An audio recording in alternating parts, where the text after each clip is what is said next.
Game number 1 starting right now with the handshake. Julius Schwarzkopf is opening. It is absolutely what the Rica player wants to have. There is just a small chance that the deck breaks because all you need is the genius Sunseed Loci. Once upon a time, there was a part of Yu-Gi-Oh! Where if you drew a normal monster, you'd be in a really bad spot. But in this specific scenario, Julius does really want to see a normal monster. That's a Petal coming down here. Not too bad. Not the ideal normal summon you would like to see. No die either, but still a decent starter in its own right. No response here from Lorenzo.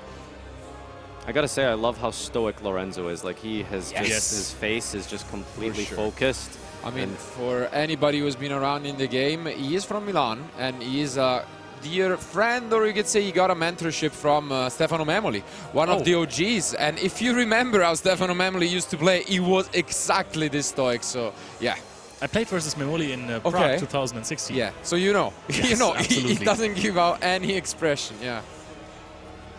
Easy 2-1 victory, just Okay.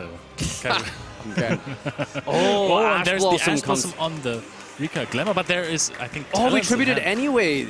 Nice. Okay, so we get to trigger the Strenna, despite having the Ash there, so does get to special summon itself out the hand here. Now, do we have any way to keep extending? The Princess. Yeah, the Princess that was added is indeed still in the hand. We can overlay into the Strenna detached to recycle a card from the graveyard. Now, do we still have a way to keep playing after this? That's the question. 2 cards remaining from Julius here. Let's see. I have barely ever seen a Rica combo stopped by a single Ash Blossom. Is this maybe a first? Is Lorenzo's Ash Blossom just that powerful? Oh, we have the Con already, so that means we can set a spell or trap from the deck. We have already used Glamour, but we could maybe get a sheet. Yeah, I think it would be quite a underwhelming opening to just end with Strenna and Sheet, but despite that, it would still be Hypertron plus the Steal and Tribute for cost effect, so even if we stop here, this isn't completely horrible. No. And of course the Negate as well in the graveyard, with the Princess. So despite the Ash Blossom, Julius isn't in too bad of a situation here. Lorenzo with just a single Ash Blossom so far coming down. But we also have to mention... And that's a pass! Ooh. Yeah, the issue is that to guarantee the Princess, you need to keep Rikka on field. So basically, that's what he's doing. I suppose you could tribute the Strenna and then use the Strenna to go into the Queen. Does that work?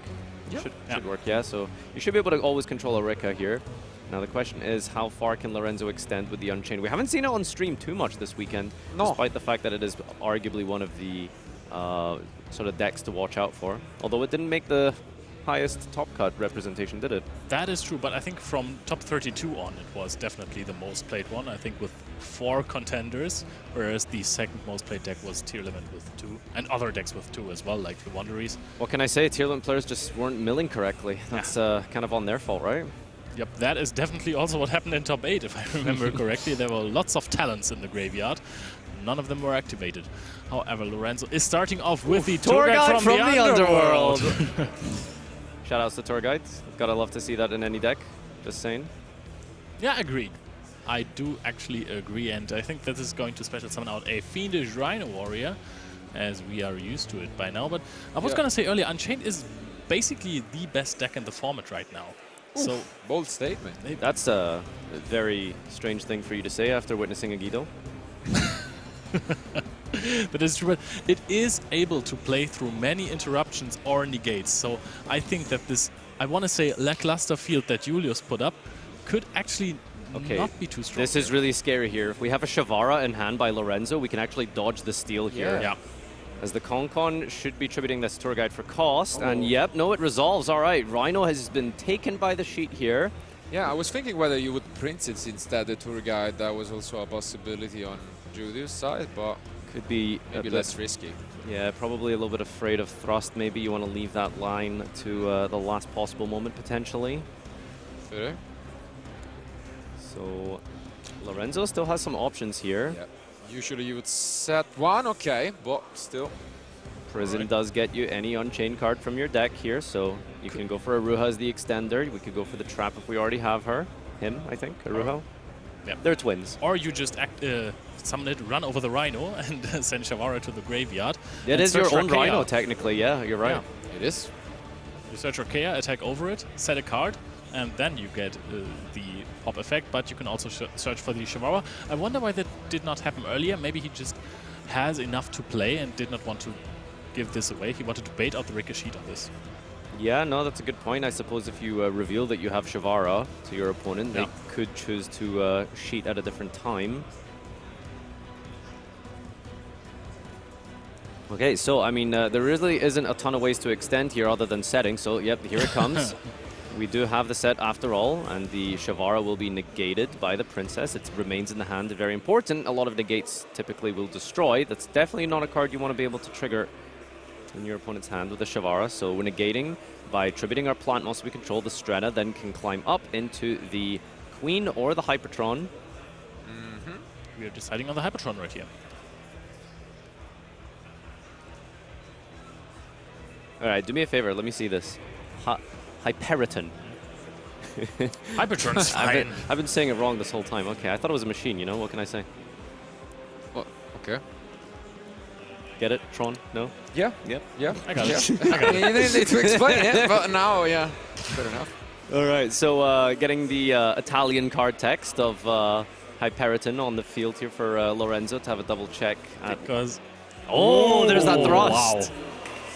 That is very strong. All right, a nice bait, I want to say, maybe. Yeah, it was an incredible play because, you know, he forced the negation, and that if he would have allowed it, he would have just destroyed his own trust. That was a heads-up play by Lorenzo. Wow. 500 IQ, what can you say? That's Italians. That is Italians, that's what we do. Improvise. That's some foresight right there. Okay. Yeah. Picks up a Talents, and do we force out the Hyperiton? Do we draw cards? Okay, we're forcing it out here. I mean, this is incredible if we go and attack over here. We can attack. Fiendish Rhino sends Shavara. Shavara sets a card and then maybe make a Zeus, I assume. This is great. I think people do typically play Zeus in their Unchained lists if they're running Talents. Yep, there is a Zeus in the extra deck. All right, okay. Beautifully execution by Lorenzo nonetheless. And now, as mentioned, he gets to trigger this Rhino and is pretty much able to come back. To be fair, yeah.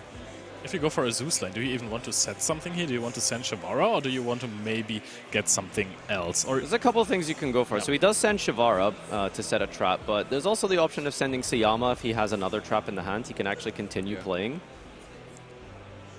But it looks like we're going to go for the Chamber here. He also knows at least one, because a card in hand is the Glamour, right? So yeah, there's a Glamour in hand. I don't know if Unchained really has a way to deal with just a spell activation, especially with Con-Con. Con-Con very important to try and deal with at some point. There he goes. So Zeus coming down from Lorenzo. Now the question is, do we have anything else to follow up on here, or will it just be a Zeus? Now, wow, okay, that is just a pass back here, and in the end phase, Pedo comes back, will be a resource on Julius's first turn to be able to get a search here. And is the Princess... No, Princess shuffled itself back here. So I feel like you are potentially inclined to... I was going to say, maybe Zeus immediately was the play, right? You needed to absolutely... Yeah, but then it would also feel bad because you lose your escape. But I suppose, not the escape, sorry, the Chamber. The Chamber doesn't really bring anything back, though. There's nothing really super relevant. You Chamber for the Shavara, and then you Zeus, so you can get the Shavara effect again and set an escape for next turn. Or for this turn, even so you use the Shavara from hand. You are a genius. I am. That is a very good play, yeah. Now, despite Lorenzo actually playing this like super intelligently in the way that he bluffed with that thrust pop, for example, that was incredible, by the way. It looks like Julius might have a decent amount of gas left here to take this turn 3 into a powerful spot, especially with Petal just coming back every end phase. Yep. This is why you give your opponent Lava Golem, because then Petal does not come back. Yep. Agreed. Yep. Let's have a quiz on the percentage of Lava Golems this weekend. Yeah. Just like we did. And there we have it. Shavara is going to pop the Chamber that was still on the field, of course. And this is going to summon out another Unchained card from the deck. Are we going to summon out the Abomination to discard a card and pop one? Yeah. This feels like a really heavy investment by Lorenzo. Does he have anything in hand? I hope he does. I think he's got one card, right? Doesn't look. Yeah, okay. Like He's got two, okay, he's got a Sarama and another thrust, it looks like. And we are destroying the petal immediately. You think Lorenzo maybe didn't play this turn out correctly, right? It just feels like with that con, it's really kind of caught him off guard. Yeah. I guess so, but the issue is if you then go for it in the previous turn, how do you still deal with this? Because you lose out on whatever play you had with the Unchained part of the deck, so I don't know. It doesn't seem like he had that great of an option. It looked probably better than it was actually was. He tried his best, but now, yeah. So many options available for Julius. Starting thing off here with the Tyrion part of the deck. Yeah, we got Lilyboria sending itself to add a copy of the Discolosseum. Discolosseum can then get you a Regulus, then you have a Negate. And you have dealt with the Concon. Yeah, Lorenzo has mind gamed Julius into summoning Lilyboria. Yeah, I think that's what happened, of course. Now the issue is like plants kind of I feel like I want to say they struggle to deal with floating effects. But the Unchained, okay. Big thrust here.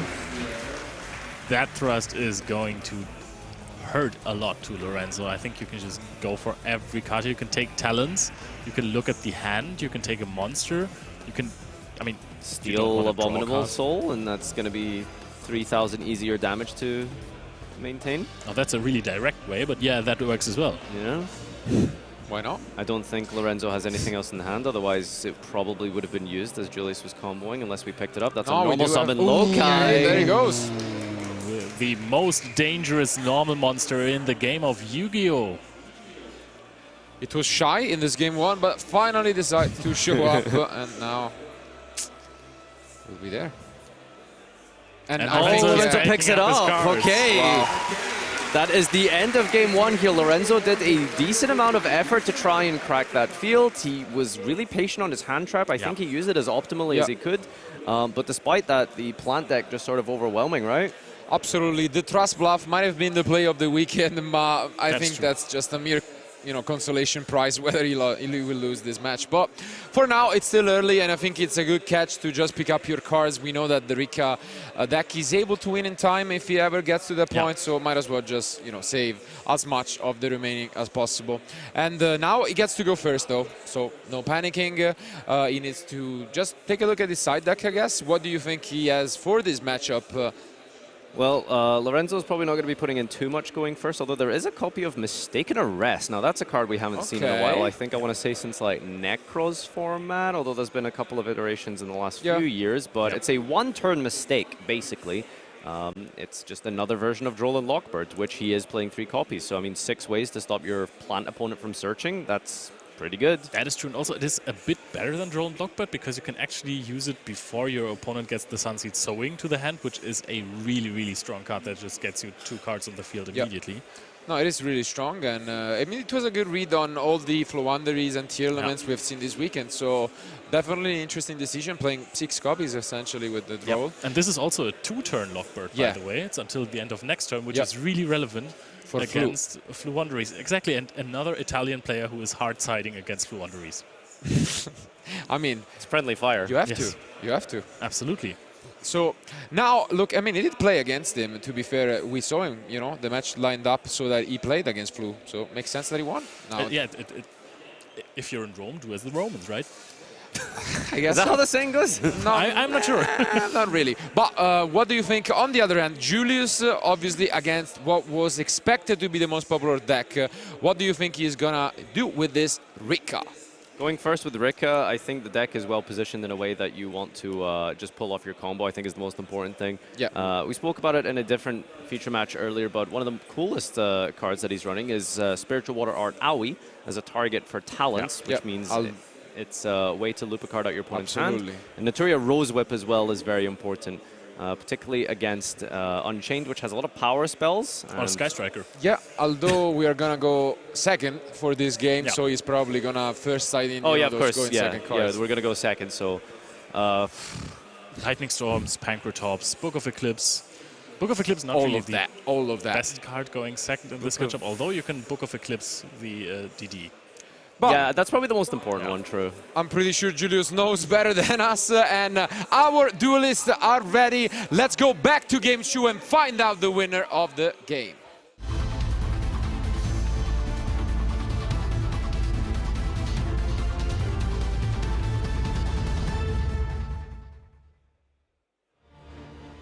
All right, game number 2 here. Lorenzo faltering there, unfortunately, under the weight of a single Genus Loci as he gets to go first in this top 4 match and begin with the Unchained strategy. Will we see a humble little combo that respects Nibiru? Lots of different ways to play around that hand trap. I'm sure Lorenzo knows all of the different columns in the spreadsheet for the different Unchained combos. And yeah, the DD monster, the Caesar. The ranked silver.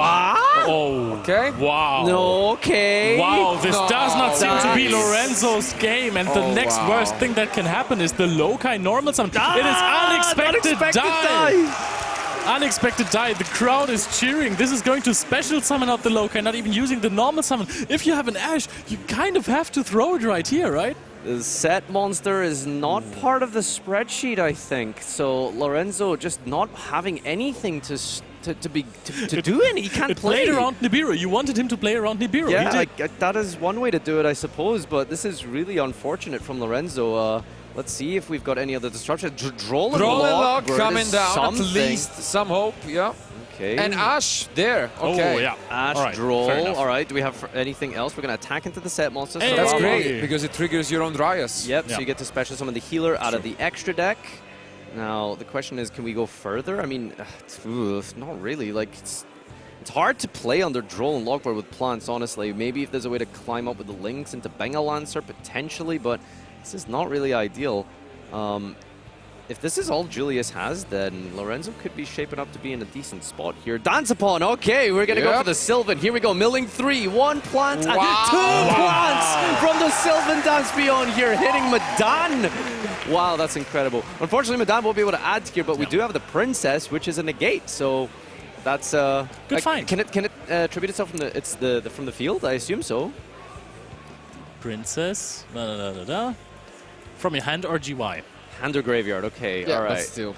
Not getting too ahead of ourselves here, but wow, incredible. Worst case scenario, you can even go for adjustments line, right? So. Yeah, I mean, proving that Dante Mill 3 really is still just one of the greatest cards in Yu-Gi-Oh! I mean, here we are just special summoning 2 plants for free out of the top of the deck. Did Dante do that as well?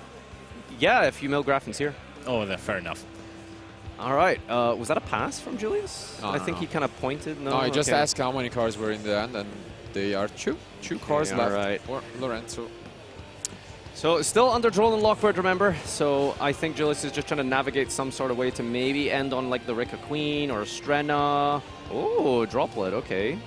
Sending the Teardrop from the hand to negate the Sarama, and then using the... Oh, is there a bonus effect of the Dance Beyond? Oh, it copies the levels. Okay. Oh, okay, really neat. Wow.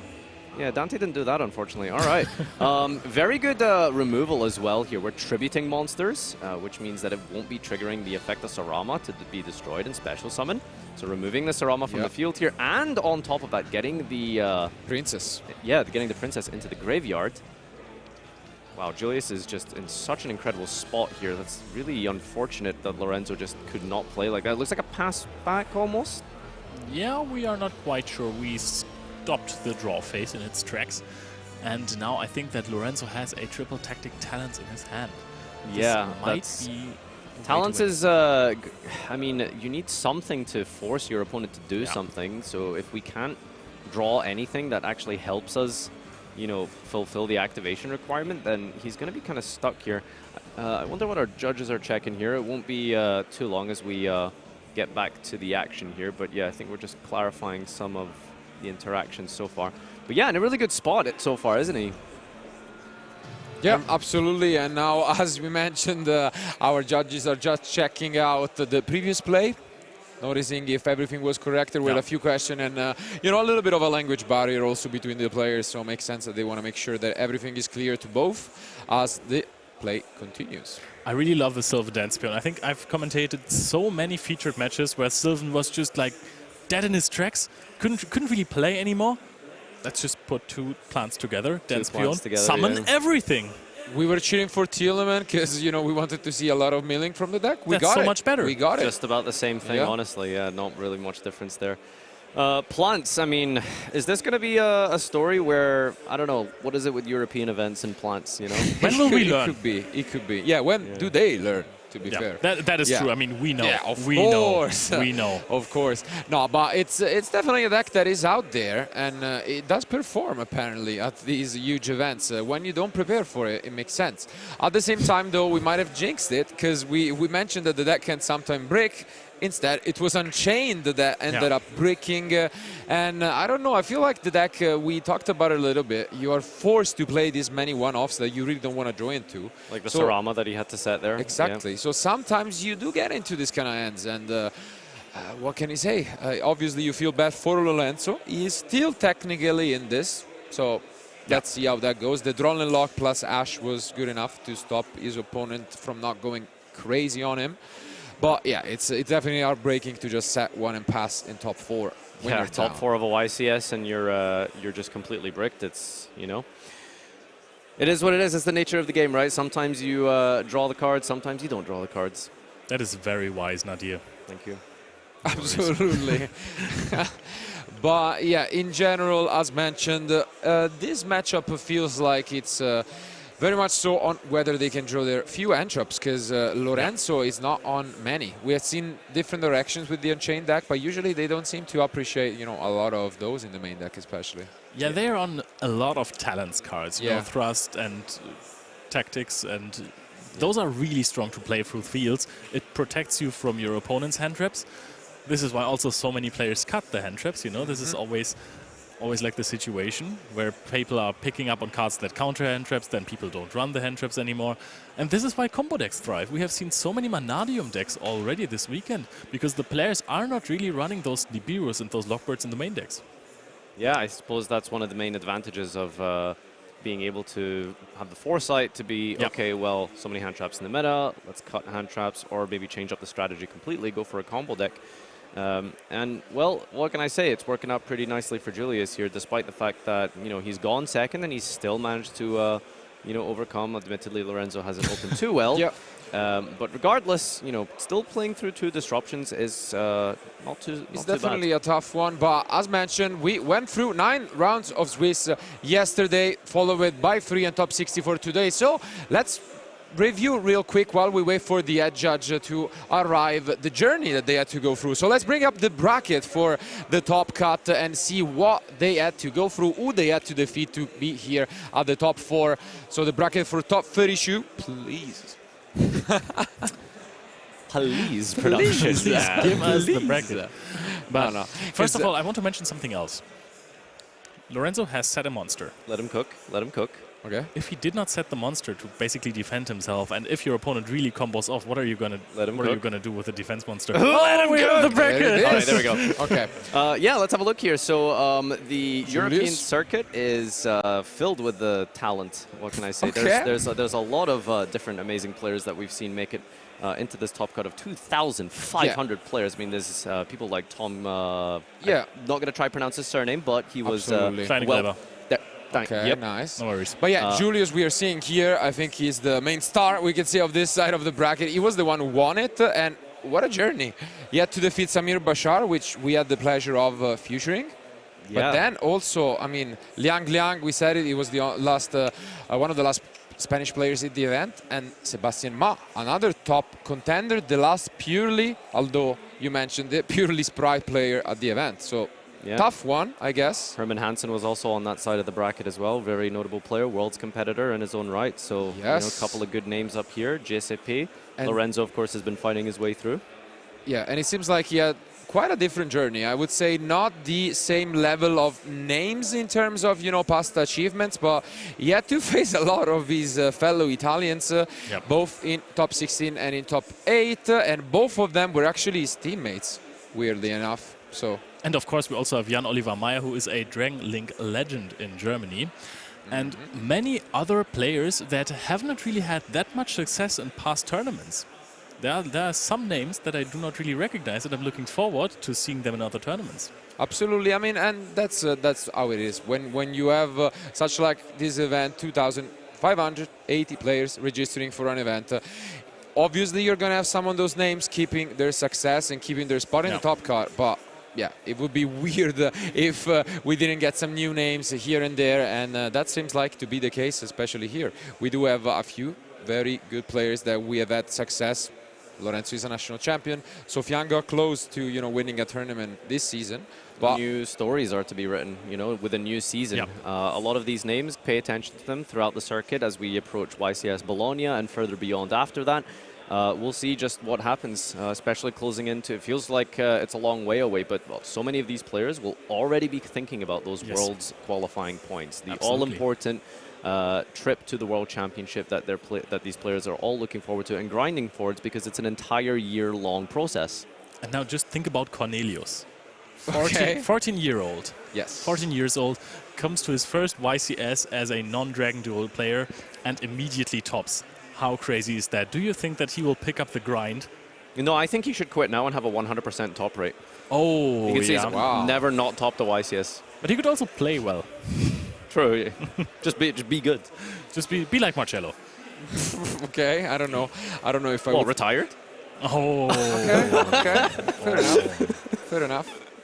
You know, So this is quite the process. Do we know what's going on here at all? yeah, do we have absolutely. an update for the We players? do have an update for you guys. What went happening with the match was that, I mean, as you could tell, both of them had, you know, a pace that was maybe a little under the regular one. So Lorenzo in game one received already a warning for slow play, and the same exact situations now has happened to his opponent. But the thing is, Julius already had a previous warning against Samir in our previous future matches. So in this case, it is procedure to just have the head judge to figure out whether that can be upgraded to a game loss, which in a way would be a shame for him, but that would mean that we go to game 3. But I mean, that's how the rules are, and sometimes it can be. But it's not for sure. There is something that should be reviewed, and whether that happens will be the decision of the head judge, which is not final yet. So once we get a final decision, we'll let you guys know. So I guess we actually can go back to the match. So yeah, absolutely. So I can confirm you guys the final decision has been an additional warning but no upgrade. So we're going back to the match and they can continue. All right, there we are. So let me cook again a little bit while entering this game.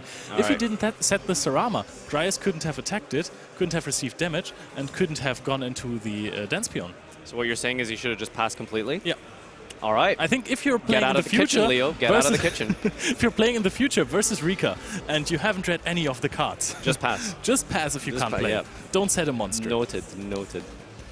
Okay. All right, we've got some plays here. Lorenzo has a yeah. set card and a Shavara in the hand here, activating to attempt a special summon as we enter his, I suppose, second attempt of trying to play the game here. Is this gonna be a mind game just like game 1, or is that actually gonna be an Unchained, you know, trap or something? Because we have the Princess, so if that's a bait, I think now Julius might be onto him, you know? I personally am a fan of just negating this. You do lose your Sylvan monster, but okay, all right, let's see. What did we Was it pop? a bait? It was! It was a bait. It hits the talons, but but we've now got we the have the Abominable Abomination. Soul in the hand here. I don't think we have any cards in hand, right? Yep, Yeah, but that was, it has a lot of attack points. It does. It is big. Yeah, true. Not wrong. It will be big enough to threaten the Queen, which can be used to tribute away the Abominable Soul, which does not trigger the Grave effect here. So I think actually what we're doing is deciding whether or not we Princess negate this, but actually choosing to not negate it. It's actually, the thing is, it's not a threat, right? There's no cards in hand. We just have a Shavara, so we just tribute it off with the Queen here, and we only have Shavara left. So I mean, there isn't really much else you can do here, I guess. Like Shavara Crash set, maybe. Yeah, I think you definitely want to get rid of the Sylvan Dance Peon in case we get 3 more cards out. But that's a protection effect, of course. The bonus defensive capabilities of sowing in the graveyard. Be honest, did you know about it? You know when it kind of glows yellow on Mastodon and then in effect Yes, have of curse? course. Yeah, that just happened there. I knew all along, you know. Of course. And that's it. Oh, that's so a pass from Lorenzo. Julius now in the driving seat. I think the hand of Julius, it still looked really bad. He had the DD Crow, he had a Lightning Storm, and the Regulus. And those are not cards that you can play with. So actually, you would have to work with the 2 monsters that you're having. I mean, I'm not sure that works. Is Sylvan Dance Peon only on Link Summon, I assume? Oh! And what a top deck! Let's double check if that Dance Peon is on Link Summon, or if it's just once per turn. I want to say it's... on Summon, right? Yeah, if this card is Link Summon. Unfortunately, we won't be able to just E-Telly for 3. What a top deck it is, indeed. All right, so the bridge of Regulus into Lily Borea, equal levels, different typings, and then bridging over to the Petal, which... We're gonna trust him on that. Yeah, I'm not gonna try. I'm not gonna do that calculation there. All right, we're adding Petal here. Petal is the normal summon of the deck, and we can get a search out for another monster. Probably gonna go and attempt to draw out the Madan here. It should be quite formulaic here for Julius. I don't know if he's done a lot of go second OTKs this tournament. Probably been involved a decent amount with Thrasher, etc. But yeah, the only thing that stands between Julius and game here is a Shavara, which is not too much of a threat. It only sets a card, and it sets a card that unfortunately won't be able to be used this turn. So we just have to navigate through a single 2000 body, basically. Oof, but there is the Concon, and you know, the Concon gives you access to the Glamour. So could get as simple as that. Yep, you can even tribute away the Shavara, and then you're almost at game already. Yeah, exactly. So it seems very tough for the Italian to still stay in this, and Rica. Julius Schwarzkopf is moments away from advancing to the finals of the first YCS of the season of YCS Dortmund. Rica Glamour is used to tribute Shavara, and now Shavara is going to trigger after the search is being conducted by Julius. Almost reluctantly does Lorenzo consider activating the effect of Shavara here, but it's a commiseration prize of sorts, as Julius is just going to keep pushing forward with this plant deck. Activating the effect of the Glamour to search out here, gets out the copy of the Princess into the deck, even to negate the Shavara, not even allowing him to get a set card. Although we should definitely be able to navigate through game here as we go and activate the Primula in the hand on the new chain, because a plant was tributed, special summoning itself. Yeah, it seems like we are just moments away from crowning Julius, the first finalist for YCS. And there's the scoop here, Lorenzo packs it up. This teardrop, the Rica Queen, was way too big after all of those plants were tributed. And this is going to be the first German in the finals of the YCS Dortmund. Yeah, it seems like, as we mentioned at the beginning of day 1, you had a 58 percentage. That is true. But then, as Top Cut developed, the percentage actually completely plummeted down. 11%. Yeah. But now there is one guaranteed in the finals, and what a show-off it was from the Rica deck. Also going second, obviously the break from Lorenzo helped out in game 2, but what can you say, still he tried his best. He had a pretty good showing in game 1, but it seems like Rica and Europe just are meant to be together. Yeah, I don't know if it's just the climate over here or something that's in the food and the water that we've been eating, but Plants is just the deck in Europe. I mean, gosh, it's how many YCSs and Premier events, 2 European Championships, a YCS, and now we're looking at potentially Dortmund here. It's honestly quite incredible how this deck keeps pushing forward. Big fan of it. I mean, the number of plants is just not growing, even though you said all of those things. Am I a big fan of it? I like control-ish decks. You know, I'm not the biggest fan of big combo decks, but you cannot disregard the plant deck. Rica Sunavalon is absolutely fantastic in what it does. There's every time at an event where players think, okay, this is an established control format, players bring Rica, nobody can stop their combos, the deck is absolutely crazy. Yeah, and it's as easy as that. I mean, today and this weekend, a lot of players had the intuition that Anthrops were not going to be popular, and for most of them the response was, okay, let's play tier. But it makes sense to me that actually this deck is having success, because this deck potentially does more, and it does is, I mean, I was about to say he can do the combos without relying on milling. To be fair, he did win game 2 with the Sylvan, but that's just a coincidence, we could say. All right, anyways, thank you everyone. This has been the top 4 feature match here. It's actually going to be the last one from me and yourself, Marcello. Yep. You'll see us in YCS Bologna. You're going to have Leo, I'll stick in the Sebastian. finals. Yes, indeed. Ed's going to take over here with a player interview with Julius with this top 4 feature match. Thanks, guys, for tuning in. Ed, take it away. Thanks very much, Nadir, and thank you and Marcello, for all that you've done throughout the coverage this weekend. We'll see you guys in Bologna, and like you said, we'll see Leo in just a moment. But forget about the final for now, because this top 4 was just won by none other than Julius right here, and he has made his way in to said final that I just told you to ignore. Don't ignore it anymore, because that final is now about to come up. Julius, how are you feeling? You're in the final of YCS Dortmund. Yeah, it feels pretty amazing. I couldn't believe I go so far, but yeah, it worked out. A humble man. It has worked out for you. Rica, really good representation. A lot, obviously, the last European champion, a Rica deck. And here we go. You might be the first one of this season to top with a Rica. It's very exciting. So, as we go through this game quickly, pretty much, do you want to talk us through it? There was a lot of, pretty much, you just made Lorenzo not able to do anything. That's the basic summary of it. I don't want to keep you too long because we need you to prepare mentally for this final. But do you want to just talk us through what was going through your mind in those games where you were just dominating the field? Yeah, like game 1, sadly I couldn't open the normal monster, the Lokai, so I had to like play with the Rikka cards, and I got ashed on the spell. It's really good ash, but yeah, I still passed on a fine board, and it was enough to beat. And then game 2, I mean, Lorenzo started clearly quite badly, a set 1 pass, but then there was a Droll and an Ash. But did that affect you too much? Didn't destabilize you? Yeah, he would have been dead if they both weren't there. Like, if the Ash wasn't there, he would have been dead. But with the droplet play, I just think, do I really just send now the level 8 to make both level 8? At the end, I just think it was more worth, because like you get a tribute and a negate and you remove the body. It was like just more worth, I think. It was great, some great tactics there, a really great display of what Rica is capable of, and we're going to see just how far you can go with it in this final. We'll give you some time to decompress. Guys, don't go anywhere. That grand final here at YCS Dortmund is coming right